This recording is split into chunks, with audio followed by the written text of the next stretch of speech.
going on, boys? RedFlamingo here. Today's video, we're going to outline what a new Boom Beach player needs to know and what they don't need to know. We're going to get also into a couple miscellaneous bullet points that I think are very important in your Boom Beach progression.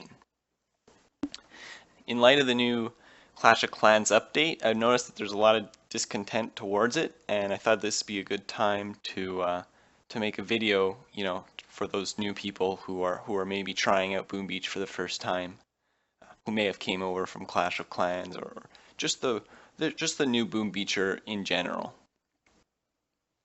Firstly, I'll cover what's important in the game, and these are the most important parts. I will cover them briefly, but as long as you grasp these subjects and you can understand them, you'll be a lot more efficient in the game and save a lot of time throughout your progression in Boom Beach. So the first thing you want to do is you want to rush certain buildings. For example, here in Clash of Clans, you definitely do not want to rush your town hall, but in Boom Beach it's the complete opposite.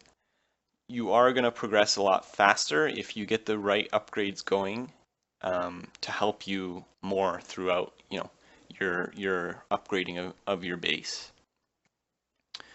Certain buildings that I'm talking about in particular, just to name a few, are your HQ, your armory, which upgrades your troops, your sculptor here, which controls all how you manage your statues, your gunboat, and your landing crafts. We will get into it a little bit more in depth later in the video, so stay tuned for that. The second thing you want to do is you want to prioritize offense over defense. You really want offense to be your focus, as it's going to net you resources in the game that are only achievable through offense, such as power stones, intel, which you can get through defense, but the majority will be through offense, and prototype parts. Once you get this weapon lab unlocked, you'll start to accumulate these prototype parts. The third thing you want to focus on, and I think that this is the third most important thing, is controlling your statues properly. And to do that, you definitely want to focus on having purple and red statues.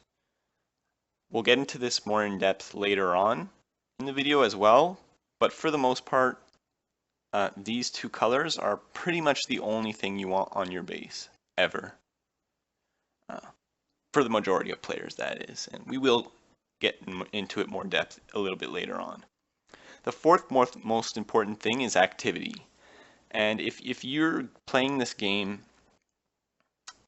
all the time, you're going to be a lot better at it than somebody who isn't, obviously.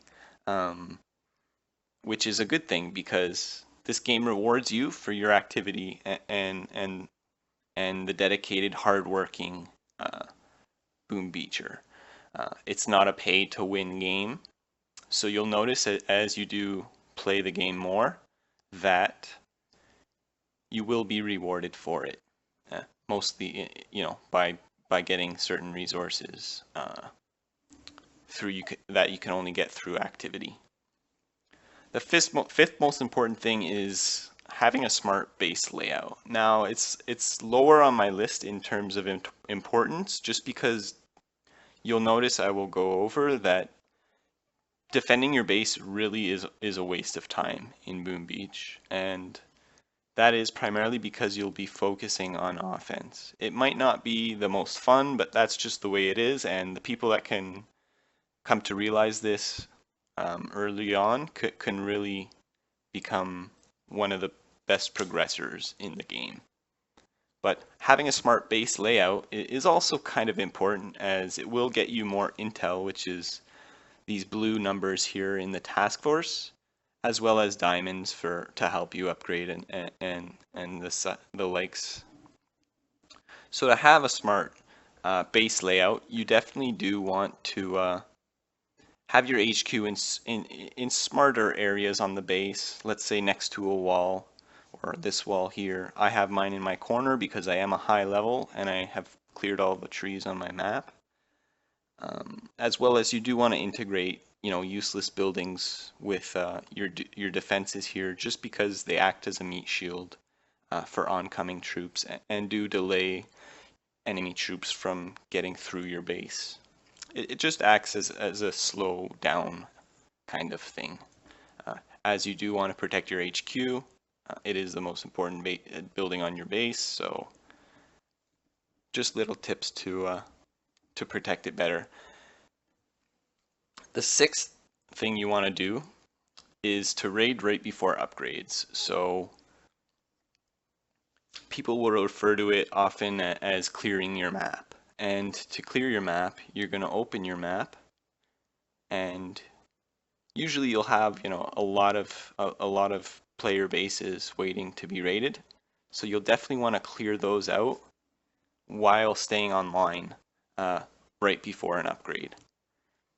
I will get into this more later in the video, but in short, you don't want, in Boom Beach, you don't want to rely on producing resources for upgrades, just because you will lose them by getting raided, since defense isn't very important. So as you can see here, I've listed all the points in bullet point form so that it's more simple. Next, we'll get to what isn't important in Boom Beach. So the first thing you don't want to do in Boom Beach involves this armory. You don't want to upgrade all your troops simultaneously. So you do want to focus on a certain troop and max them out before you start upgrading other troops. Sort of like a specialization. It's more efficient that way in real life, just as it is in Boom Beach. We'll get into prioritizing which troop is better later on in the video, but just as a short bullet point, you do want to focus on one troop instead of all of them at the same time. Next, you don't want to focus on really defending your base. And by that I mean by focusing on upgrading defenses before upgrading your offense. So for landing crafts, for example. Yes, I gave you points to have a smart base layout with what you already have, but you definitely don't want to prioritize doing defensive upgrades before you can do those very crucial offensive upgrades. The third thing you don't want to do is have green or blue statues on your base, which are these things right here. These are statues. Green statues only give you production increase, which, as I said, you do not want to rely on in Boom Beach for your resources. You're going to want to rely on producing a lot of resources at one time by clearing your map. Blue statues, the same thing. Having blue statues is only going to help defend your base, which shouldn't be a priority for you. The fourth thing you don't want to do in Boom Beach is to prioritize speeding up your upgrades. So take your time with it. You're going to notice that as you go through the game, you are going to be producing, power stones and the such, which are more important than actually doing, resource upgrades, which are these upgrades up here for defenses or for buildings. You will gain something that's more precious, which are these power stones right here over time. And having an upgraded base isn't going to deter you from getting these very precious power stones. So definitely do not worry if you find your base isn't coming along fast enough. You are still going to be doing very useful things by raiding and collecting power stones and prototype parts. The fifth thing you do not want to do is to focus on your victory points. These victory points are just a result of the type of player you are. Trying to control them is very possible or unproductive in this game, and you definitely do not want to worry about getting too low in victory points or getting too high. Usually it's a reflection of how active you are on the game. Very few times is victory points a representation of your actual skill in the game. The sixth thing you do not want to do is to worry about resource bases. Obviously, I still have some here, which I got very early on in the game, which you can do. Go for resource bases maybe once or twice, but if you find that they're getting taken over very quickly by an opposing player, don't slaughter your army over and over and over again trying to get it back. Like I said, it does give you production over a certain amount of time, which you want to shy away from in Boom Beach. You do want to get your resources through very fast clearing of your map. So as we can see here, I've just listed in bullet points the things that aren't important in Boom Beach. Next, we'll get to prioritizing what is important. So when prioritizing building upgrades, you definitely want to focus on the HQ being the first one and most important building, the sculptor next, the armory after the sculptor, as well as any variation of the vault, the gunboat, and the landing crafts. These are the most important buildings in the game, and if you can max these out, that'll definitely help you a lot throughout your progression. On defense, you do want to look at prioritizing boom cannons first, rocket launchers second, and then shock launchers if you do have them unlocked. After that, cannons are a great fourth building to focus on. The second thing you want to prioritize are your statues. And as we stated earlier, you do want to focus on purple and red statues. But in doing so, you do want to choose exactly which ones to prioritize first. And the best statue in the game will always be Power Stone Chance. Just because this statue gives you more Power Stones times by this percent. And having more Power Stones gives you more chance of having all your other statues have good value or perfect values. The second most important statue is Resource Reward, and that's going to help you when clearing your map to get those very important building upgrades that I told you which to prioritize on, which are the HQ, Sculptor, etc. Armory. Next statue you want to prioritize is Troop Damage, which is this one.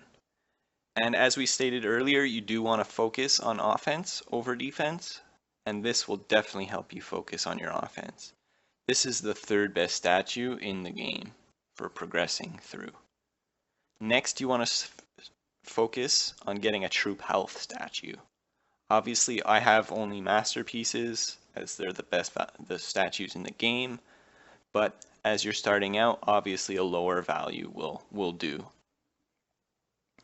Next, you want to get a GBE statue, and these statues can really help you in turning the tide of a battle, even starting off very well with a battle. The third thing you want to learn to prioritize is going to be your troops and which ones you choose to max out first.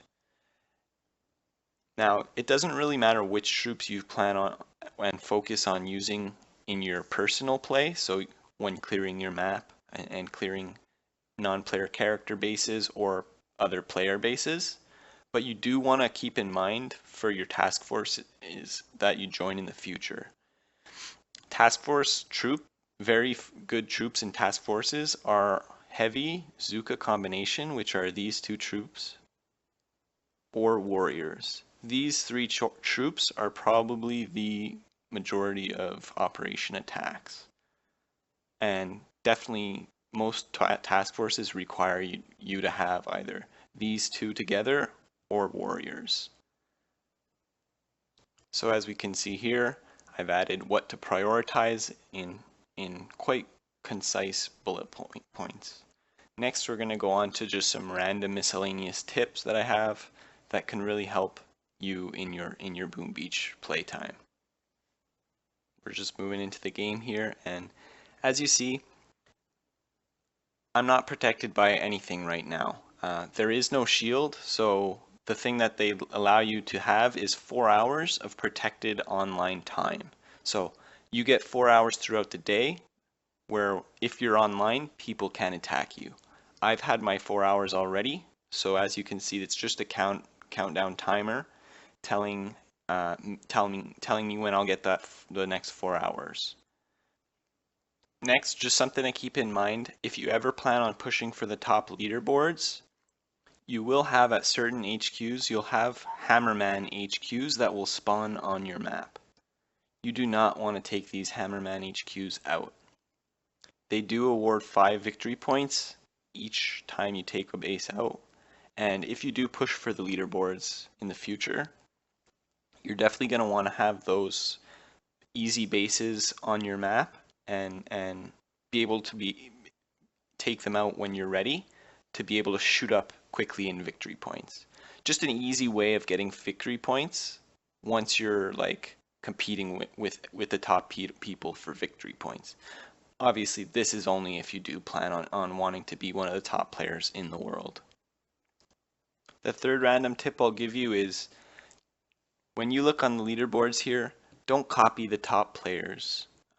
You might think it might be a smart idea to copy them because they must know what they're doing since they're the top player, but what they're doing probably 99 out of 100 times won't work for you.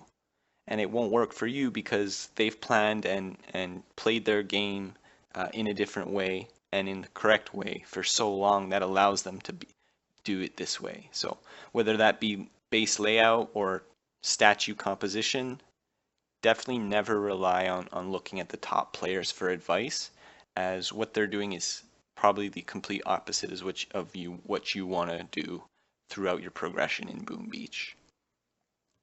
Now the fourth thing, and probably one of the most important things that I'll recommend people to do, is to get into the right kind of a task force.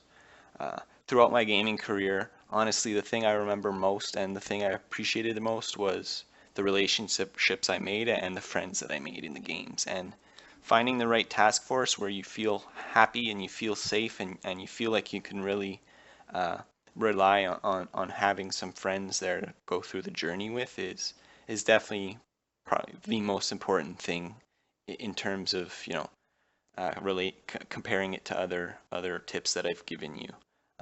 You definitely want to be in a task force that's active and that's going to chat with you and try and get better at the game with you, whether it be by posting replays in chat or just giving you some friendly advice. It's definitely one of the best sources for you to learn and enjoy the game. So hopefully we've covered everything. Just to wrap up, here's all the bullet points that I've put together of what you do and don't want to focus on throughout your Boom Beach career. And if you have any comments, just leave them and we'll try to address them through here. But I've done my best, and now it's up to you and in your hands to go out there and give it your best and really try and enjoy a game that I think is one of the best mobile games out there. This coming from a 3-year vet of Clash of Clans. So if you liked the video, I would appreciate it if you would subscribe. I am putting up a YouTube video every day, as well as I am streaming every day on Twitch at 12 p.m. Eastern Standard Time.